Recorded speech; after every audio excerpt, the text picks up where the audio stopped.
ఈ బీజేపీ నాయకులందరూ గోమాతను కాపాడండి, గోమాతను రక్షించుకుందాం, గోమాతను పూజిద్దాం అనేసి మాట్లాడే మాటలన్నీ ఉత్త అబద్ధాలు, పచ్చి అబద్ధాలు. రీసెంట్ గా అస్సాం ముఖ్యమంత్రి हेमंत बिस्वास మాట్లాడుతూ अरे मुस्लिम तो गोमांस खाते हैं। हाँ सर, उसमें तो कोई मना नहीं है। गोमांस खाने वाला कैंडिडेट को वोट चाहिए सर। क्यों नहीं चाहिए? असम में बहुत सारे मुस्लिम लोग हैं, ये गोमांस खाते हैं।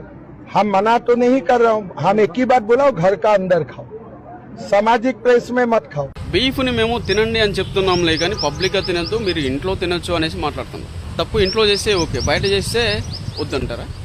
ఎక్కడ చేసినా తప్పు తప్పే కదా.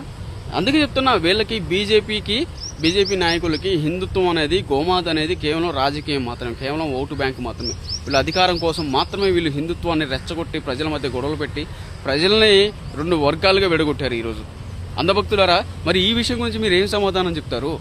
బీఫ్ని పబ్లిక్గా తినద్దు, ఇంట్లో తినండి అనేసి మీ బీజేపీ పార్టీ నాయకుడే చెప్తున్నాడు కదా, దీని గురించి అడగండి మరి.